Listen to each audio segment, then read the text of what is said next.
the Ordinary Joe Show. Welcome. Welcome to the first episode of, I don't know what the hell this is going to be, the Ordinary Joe Show. And for those of you who don't know me, I am Joe or Jody. Some people call me Zarno, and probably quite a few people call me asshole too.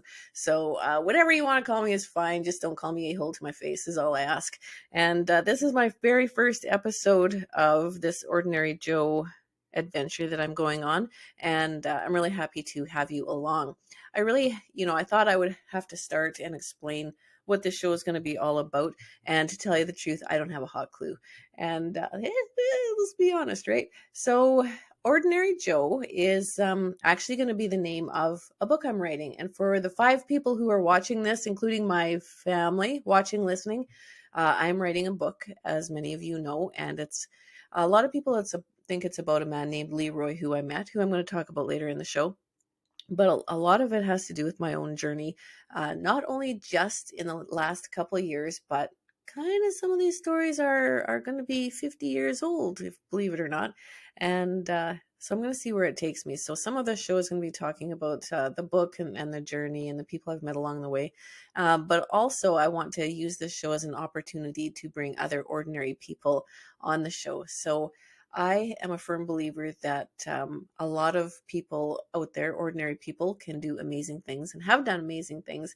But I also think that you don't have to be this, highfalutin special person, CEO of a big company to be celebrated and have your horn tooted by the world. I think we all deserve to have our horn tooted. I think we all deserve to be celebrated and recognized for our skills and talents. I think everybody has a skill and talent and magic within them. And it doesn't matter what walk of life you come from, you deserve to have that recognized. And I also think that everybody on this planet, doesn't matter who you are, has magic within you. And I love to find people's magic, to put it plainly, and celebrate that.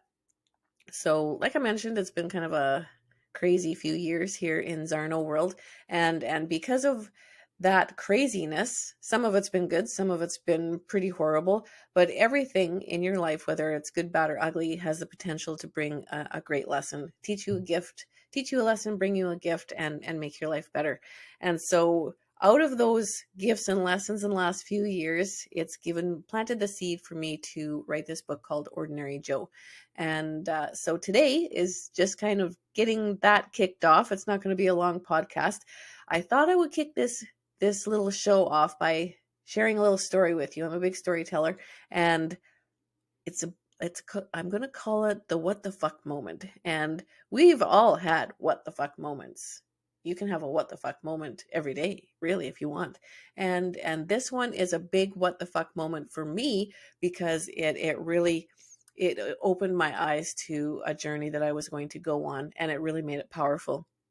So for the 5 people who are listening, watching, you all know the story of Leroy, but maybe you're stumbling along this podcast of months or years down the road, and you're just getting to know Ordinary Joe, and you're like, who the hell's Leroy? So 2019 in the fall, I met this man named Leroy, and I'm not going to tell you everything. I'm not going to give you all the spoilers, but Leroy was a homeless man in the city of Winnipeg, and I met him in the lobby of the place where I worked one cold November morning. It was a first cold morning, really, and people who know me know that I love to buy coffee for people. It's my thing. It's my son's thing. We just love to go and buy random strangers lunch or coffee and do kind things for people. And it's become a bit of an addiction, to tell you the truth. And there's lots of stories behind that. And so when I walked into work that morning, it was about 20 to 8. It was cold and it was dark. And there were 2 gentlemen standing in the front of the lobby there, shivering their asses off. And I thought, this is a good day to buy these guys coffee. So there was a little coffee shop close by. So I went and got them each a coffee and a muffin. And I took it back to them. So the first guy was just a young guy. He was big, tall guy. And he was happy as hell to get this coffee and muffin. And I noticed when he took it, he was missing the fingers on one of his hands. And I thought, dude, you've had a rough time. And he was polite. He was nice. He was friendly. He was very grateful to get his coffee. And that was that. So I headed over to the other guy. And as I approached, I noticed that he couldn't see me. He was visually impaired. And so I approached, kind of slowly, and I just said, "Hey there," just so that he knew that I was approaching, and I didn't scare him. And I said, "I've got a coffee here and a muffin. Would you like it?" And he said, "No, I don't drink coffee, but I'll take the muffin." So, okay, we did that and, made our peace. And then I went on my way and I didn't think much of it because I do this all the time. Like I'll just doesn't matter where I am, what I'm doing, I'll buy people coffee. And so the next morning, I noticed he showed up again. And so I said, "Hey, I know you don't like coffee. Do you want, can I get you a cup of tea or something?" He says, "Yeah, I love green tea." And so I brought him back some goodies, and he was very, very polite and uh, very humble. And he said, "What's your name?" And I said, "Jody." And he said, "Oh, my name's Leroy." And so we introduced ourselves, and he said that he recognized my voice from the day before. And so began a lifelong friendship, a very, very close friendship. Leroy, since then, has become family to me. And I'm not exaggerating that by any means. So Leroy and I became best buddies. And because it was getting cold, I I wanted to do something for him to help him out because he was clearly homeless and he had nothing. He didn't even have a winter coat. He just had this crappy little fleece coat and it was cold. And his pants were ripped up really badly. I guess he had fallen and ripped up his pants. And he had shitty little sneakers on.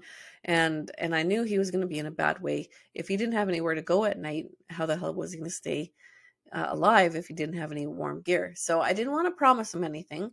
A few weeks later, after I met him, I said, "Leroy, I want to get you a Christmas present." And uh, because I knew that, the man probably had a sense of pride. And so, I don't know. And I just wanted to make it fun.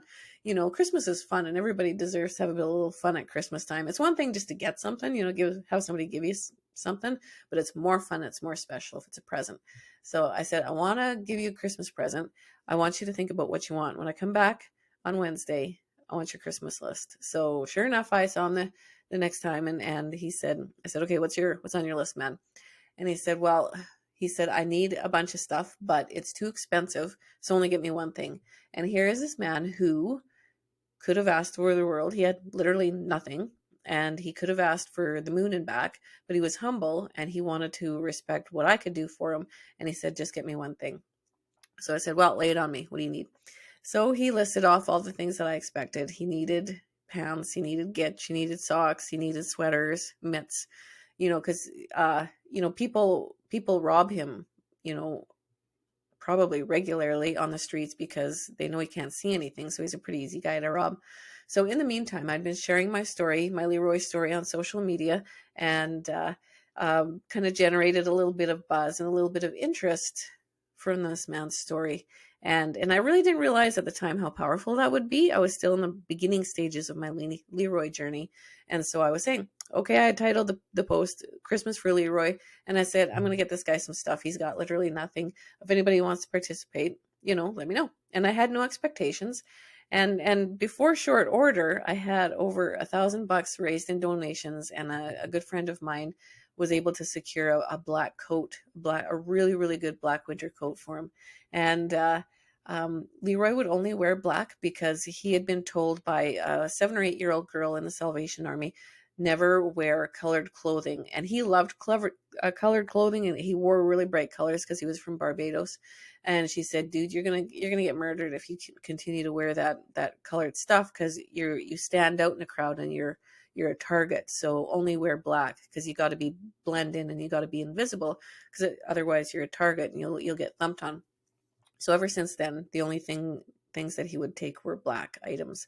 And so this started this journey where I had this, fistful of cash to go buy him all this stuff, and I wanted to get a deal. So everywhere I went, and I just started feeling really compelled to tell a story and tell people about the man that I was buying the stuff for. So every store I went to, every kiosk, to get mitts and gitch and shirts and whatever, I said, "I'm buying this for a homeless man. His name's Leroy. He's really cool. He's the nicest man on the planet. You need to give me a deal here because I need to be able to buy as much stuff as I can for the money that I have. So I need a deal, and here's the story." And everywhere I went, I told the story of Leroy. No other reason that I was just intrigued by him. I thought he was really cool, and it was just really powerful. and he deserved to get good things. So it was right before Christmas, and it was a Saturday. And if you know like what the stores are like at Christmas time, it's just a freaking gong show. So my husband and son and I went to Mark's Work Wearhouse, a store by Polo Park, and it was just nuts in there. And we needed to get pants and shirts and the whole bit. And Leroy had some specific requirements of stuff that he would accept. So one of them being black, that this stuff had to be black. So I found this young kid who offered to help me, the sales clerk, and he's a big tall guy. And if you know me, like everybody's tall because I'm 5 feet, fuck all, and everybody's tall. So, but he was especially tall, and just a young guy, probably early 20s. I would say he's probably a university student, and I want to find this guy. I've never seen him since, but I got to find this guy. So anyhow, I was digging through the piles of pants and sweaters and stuff, and I kind of gave him my shopping list of all the stuff that I needed. Socks, mitts, pants. Needed 2 pairs of jeans, really good, and they needed to be solid jeans too because this guy was spending the nights outside. So they needed to be really good quality pants and shirts and sweaters. And so I was saying, yeah, I got this homeless friend. His name's Leroy, and he only wear all black, and he's from Barbados and all this stuff. And all of a sudden, this kid gets this really weird look on his face. Like he just gets this weird ass look on his face, and then he just fucks off. He's just gone. And it was super busy. So I thought, okay, well, maybe he's helping another customer. But I thought it was kind of weird because, I was clearly there to spend a chunk of change. So we keep digging through the pants and sweaters to see what all we can find and what is, good for a winter's night on Osborne. And then a little while later, he comes back, and he's all teared up. He's clearly been having a little cry in the back, and he's all choked up and all teary. And I didn't think too much of it at first, but I did notice. And he says to me, he says, "I was your friend." And I'm still pretty wound up at this point. And I was like, "What?" And he says, "I was your friend, and you need to know what you're doing is life-changing for him." And it kind of stopped me in my tracks. And I said, like, "What do you mean?" And he said, "Well, when I was 14 and my brother was 10, my parents kicked us out of our house. They were addicts, and they kicked us out, and we had nowhere to go. And my 10-year-old brother and I lived in a car, and we were homeless. We lived on the streets. I was your friend, and we had nothing and nobody. And so what you're doing for this man is, without a doubt, you have to know that you're changing his life." And I didn't really think of it at the time. I didn't think I was changing his life because to me it was just a pair of pants and a pair of gitch. I guess a pair of gitch and some kindness and a Christmas present can change your life. And that stopped me in my tracks because that was like a real what the fuck moment, because I thought, holy shit. I don't know why, but my gut is telling me that we are going to go on one hell of a journey. And I won't tell you everything, but we did go on one hell of a journey. And this kid was right. He was he was totally right. We I don't want to say that I changed his life because I don't think I did, but I think that some really amazing things happened because ordinary people did extraordinary things. And I'm not talking about myself because I don't think I'm particularly extraordinary, particularly amazing. I think I'm 100% ordinary because I have, if I had a nickel for every fault and stupid thing I do in a day, I'd be a millionaire. I am as plain as they come, as less than ordinary. But when you bring ordinary people together to do things in the spirit of kindness, to give of themselves and celebrate other people and make sure that they're celebrated, then holy shit, you can do some really amazing things. And that kid woke me up to that. That was a true holy shit moment, because that moment woke me up to the fact that I was going to go on this amazing journey. And I wasn't the lucky one here. Or I was the lucky one, sorry. I was the lucky one because I got to see the power of kindness in action, and I was able to get to know this really amazing man who didn't only change my life, he changed tons and tons of lives. So that's your what the fuck story today.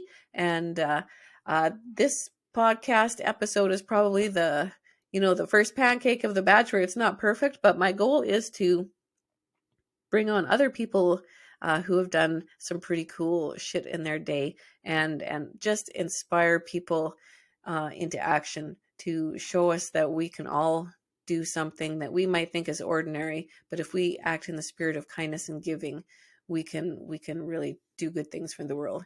So that's my little podcast, 15 minutes, and maybe I'll add some cool music at the beginning to make it sound like super professional. So come on back and subscribe if that's even a thing. I don't even have a clue. I don't know what the hell I'm doing.